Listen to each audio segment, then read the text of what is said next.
And that's pretty scary because Burnes, tremendous. The Padres, also tremendous. So when I look at this, I'm a little bit scared because I know that Burnes is the most talented pitcher on this slate by a pretty significant margin, but I know the Padres really freaking good at baseball. So while it's fun for real life to watch Burnes versus Padres, for DFS, I'm scared. We're going to talk through that and let you know how I'm handling things for today and get you set for Tuesday's slate. Welcome on into the solo shot. That's right here on the FanDuel Podcast Network and numberFire.com. My name is Jim Sonis. I am a senior writer and analyst for numberFire.com, here to get you set for Tuesday's main slate, which locks at 7:05.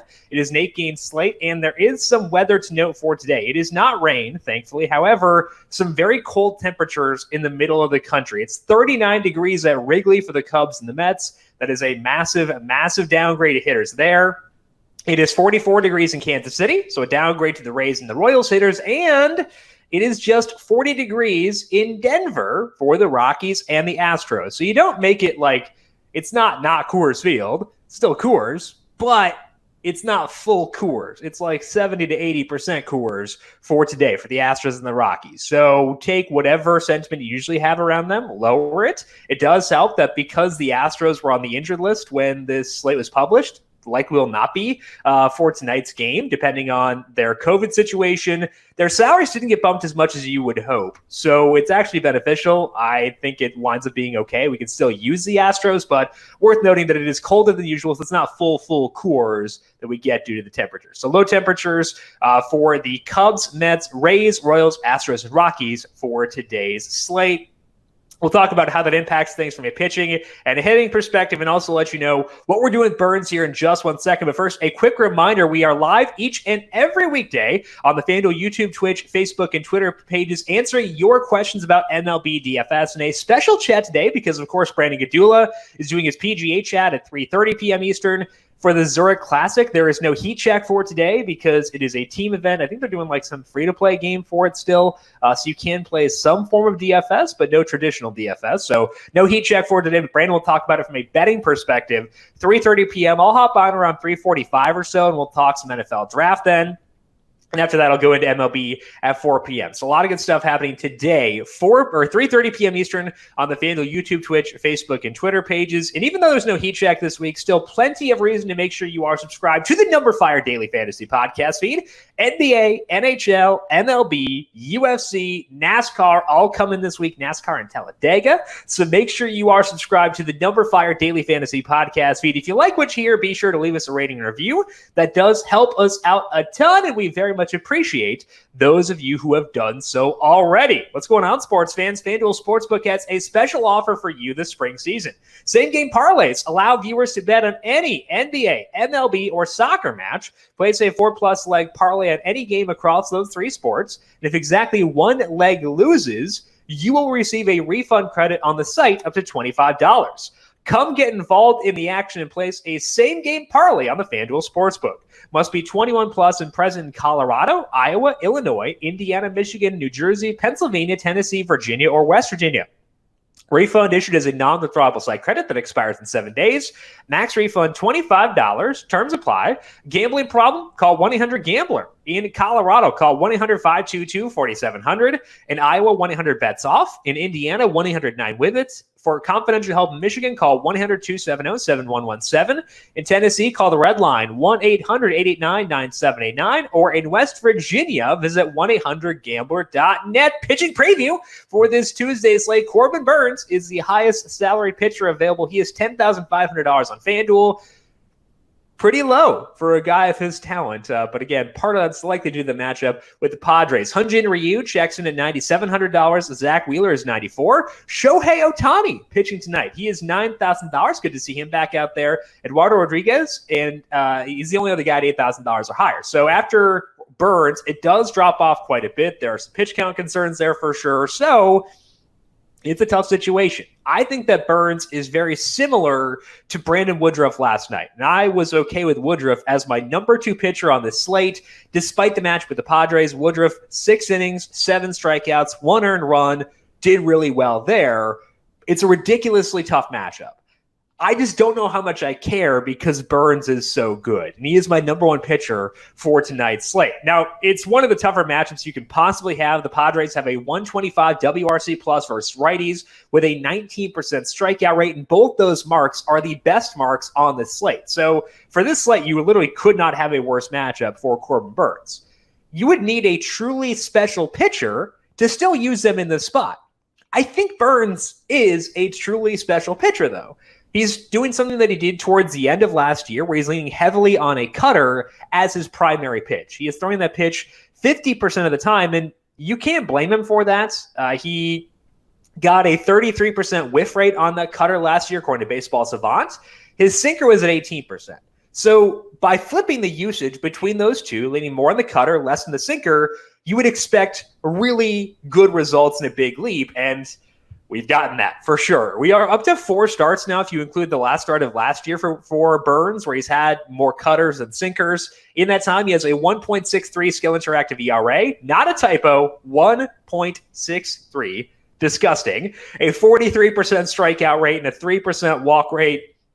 He's unhittable. He's like putting up DeGrom type numbers. It's awesome. It's a small sample, but if you can beat DeGrom for 1 start, I'm pumped. If you can beat it for 4 starts, even better. Now, he hasn't faced a team as tough as the Padres in that time. The Twins are a good team, but they're not that good. So you could count that as a negative for Burnes. The other nitpicky type thing with Burnes is that he has not exceeded 87 pitches as of yet. That one, to me, though, is a technicality. Last time out, Burnes was at 81 pitches through 6 innings. And he actually hit for himself in the bottom of that inning. So he went 6 innings, pitched or hit for himself in the bottom of the 6th.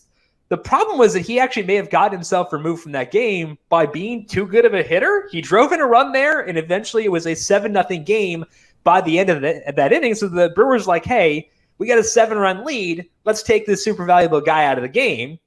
But clearly, if they had him hit in that inning, they were planning on keeping him out there. So even though he's not gone longer than 87, I'd still project him for around 95 or so pitches tonight, and that's more than enough.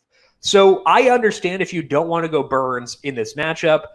I get it. The Padres are very good. I don't want to use pitchers facing them either. But I think he's good enough where I don't care. And he's well beyond the other pitchers on this slate from a talent perspective. So I'm going to use Burnes. And if it bites me, it bites me. I think that is the right way to play things for today, given how good he is, given that there aren't a lot of other great pitchers on this slate. I think that Burnes needs to be number 1. The salary being decently low at 10.5 actually helps quite a bit. So Corbin Burnes, my number 1 pitcher, despite a ridiculously tough matchup, but going to be a fun one to watch tonight, no matter what.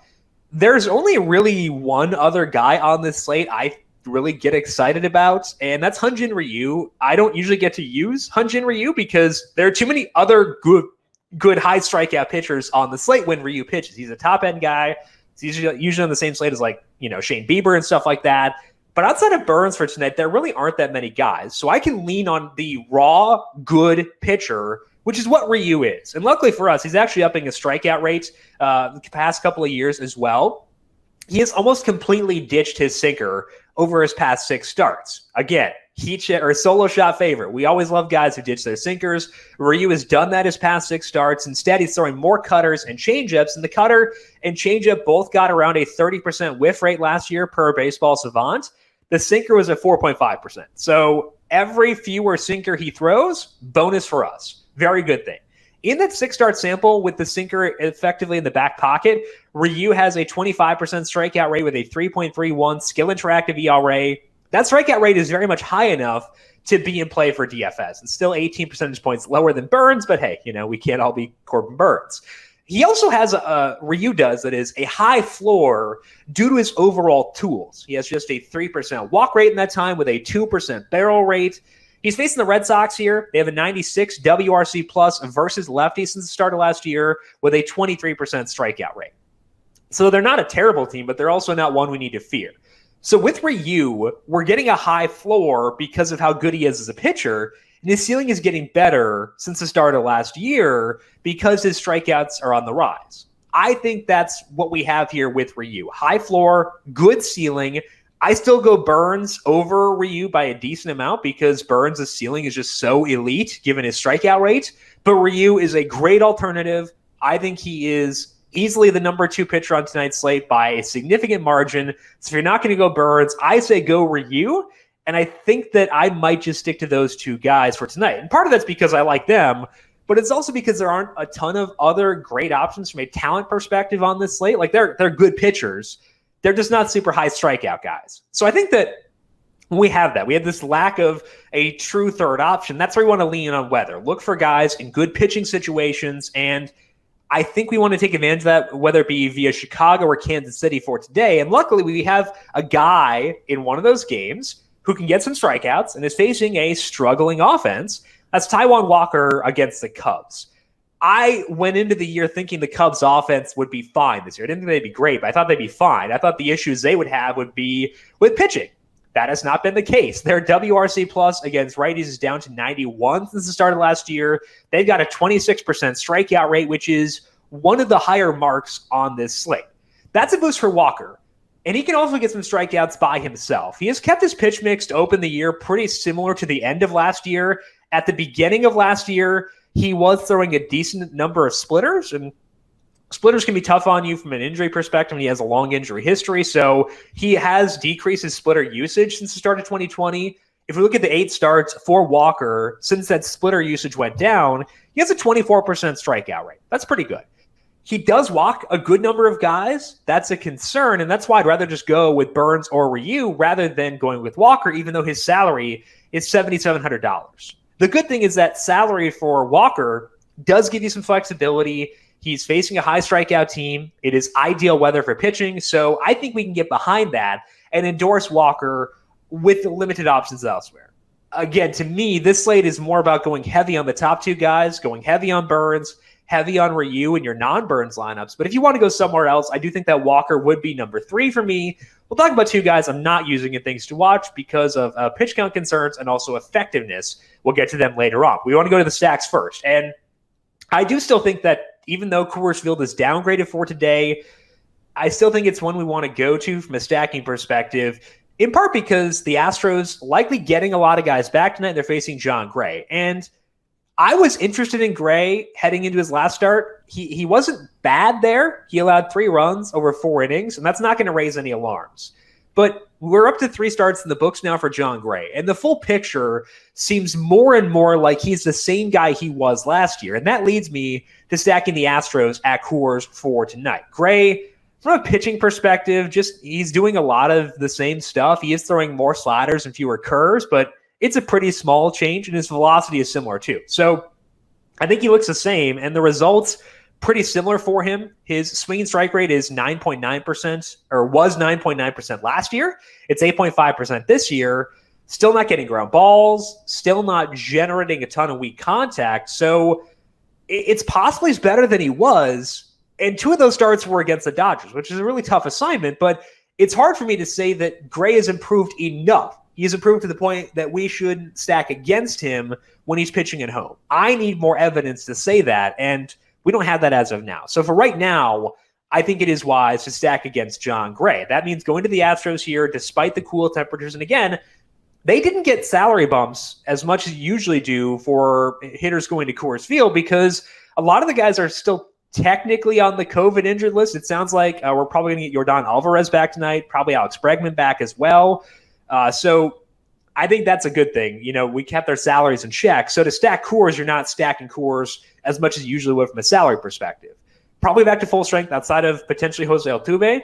But there's no question here about Carlos Correa. And because he actually never hit the COVID IL. But I think his turnaround here is pretty legit. He has had minimal strikeouts so far this year. His expected weighted on base average, according to Baseball Savant, is 379. That is his highest since 2017. So Carlos Correa has always been a guy with talent. He just hasn't been always healthy. I think the talent is back. I think the health is there. And we're seeing the gains of that early on. So I think that Correa at $3,600 deserves to be a priority. Obviously, I don't know if Alvarez will play given the layoff and given that they're not going to have a DH for today. If he does play, I'd love him because he's 35. But at least we get Bregman at 35. If we don't get Alvarez as being a guy who's super undersalaried for today. So I'd start with Correa, honestly, then Bregman. If Alvarez is in there, go there for sure. But either way, benefiting from the fact that the Astros did not get the salary increase, and benefiting from the fact that Carlos Correa swinging a good stick once again. The second stack for me is one that makes me both very sad and also kind of scares me. And it makes me sad because I love Patrick Corbin. I remember back like 4 or 5 years ago when he was with the Diamondbacks tweeting about, oh, yeah, like they've got X pitcher, but I think that, Patrick Corbin's their ace, la-di-da. And, he wound up being really good. It was I've loved this guy for a very long time. So it's sad to see a situation where you might want to stack against him, but I kind of think that's what we're getting here with the Cardinals. This is not because of the bad results for Corbin his last time out. It's not because the Cardinals went off last night. I don't really care about the results in one game.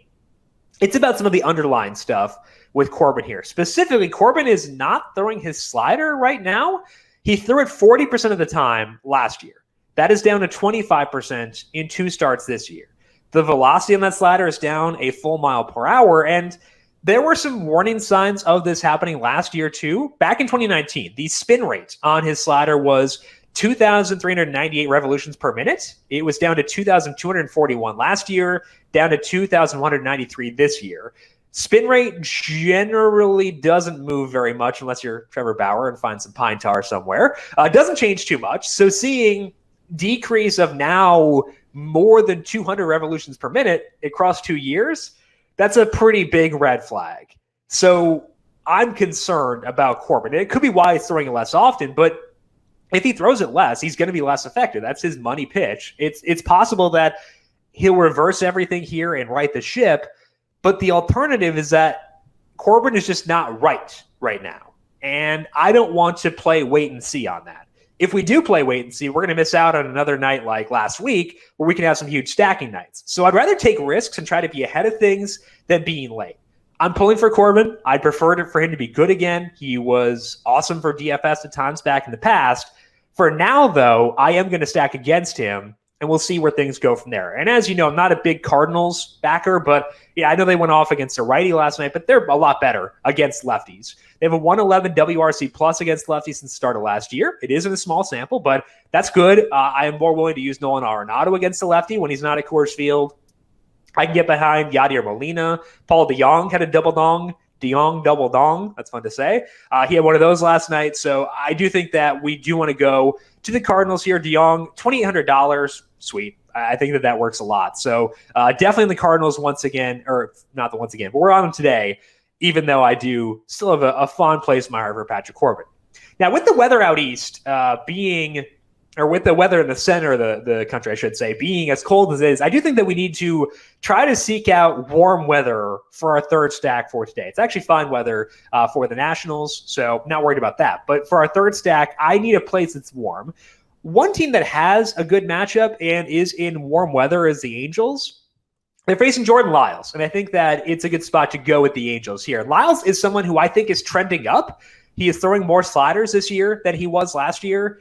Previously a super low strikeout pitcher, and one way to cure that is by throwing more sliders. They're a very effective pitch in getting that, and he's doing that, and it's working. He's got a 20% strikeout rate this year.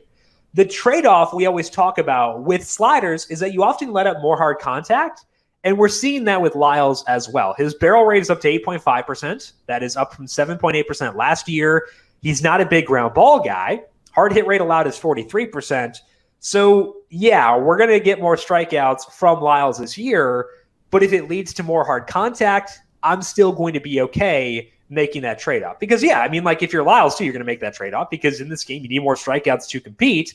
So it's a good change for Lyles, but it's also a good change for us because even in the 6 starts where he's been throwing his slider more often, he's still allowing a ball in play almost 80% of the time.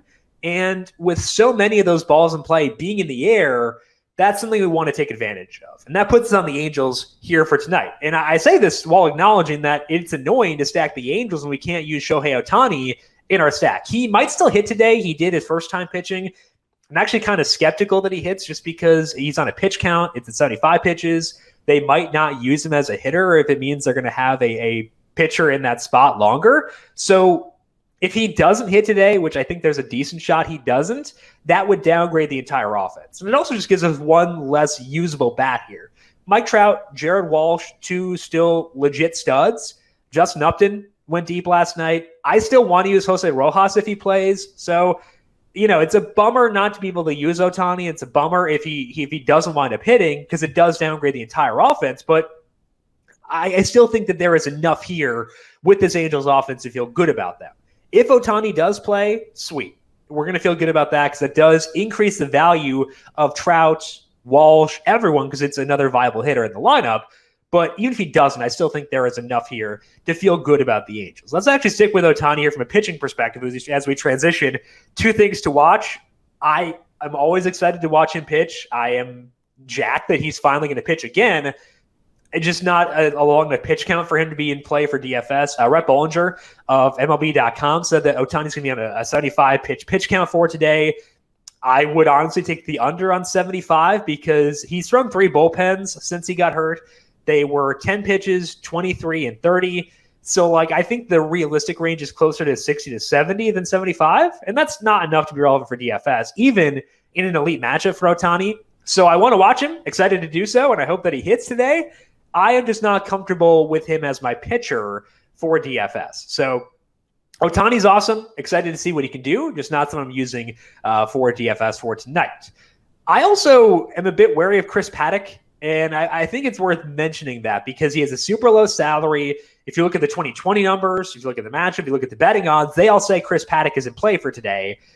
I'm just worried about what he's looked like this year. His strikeout rate is 17%. That's despite facing the Diamondbacks, the Rangers, and the Pirates. Those are 3 really bad offenses, and he hasn't done anything with them. So I can't blame you if you want to use Paddock. The betting odds say to do so. The salary's great. He was good last year from a strikeout perspective, but I just can't build a case to use him myself. So I'm trying to tell you what I'm going to do. I'm not going to use Chris Paddock. I understand if you want to use him. I get it. It's just really hard for me to get there, given the things working against him, given the fact that he has not taken advantage of good matchups so far this year. There are enough red flags where I'm okay being lower on him as well. I didn't talk about the Rockies in the stacking section. I'm willing to use them, but there are 2 things working against them that push them down to 4th on my list. And the first one is that the cold weather at Coors Field. That's definitely a negative. The second is that they're the Rockies, and they're pretty bad on offense right now. Just a 76 WRC plus against righties. So I'm okay with stacking against Luis Garcia, and I think that they are 4th on this list. I just can't get them higher than 4th because of everything else. Given the weather, combined with the fact they're not very good, it's hard for me to put them above the Angels and above the other teams for today. So the Rockies are fine. I'm not going to go higher than that. I think the Cardinals are a better stack as well. So they're fine. Not what I'm really super excited to use. We'll talk more about all this later today on the MLB Q&A. Again, that'll kick off at 4 p.m. Eastern. Brandon's getting things underway 3:30 p.m. for the Zurich Classic. We'll talk some NFL draft in there as well. So a smorgasbord type day over on the FanDuel YouTube, Twitch, Facebook, and Twitter pages. Also, do not forget to subscribe to the numberFire Daily Fantasy Podcast feed, whether you're listening on Apple Podcasts, Spotify, Stitcher, Google Podcasts, whatever it may be, you can find us there. And if you like what you hear, leave us a rating and review, or to win some money, slide us a review there as well. If you have questions for me before 4 p.m. today, I am on Twitter at Jim Sannes, JimSannes. You can also follow the FanDuel Podcast Network at FanDuel Podcast. Big thank you to Calvin and Theobald, our video producer, for running the video side of things here today. Thank you, Cal, as always. And thank you to everyone for tuning in. Good luck to you with your MLB DFS lineups for today. We'll talk to you once again tomorrow for Wednesday's slate. This has been the solo shot right here on the FanDuel Podcast Network.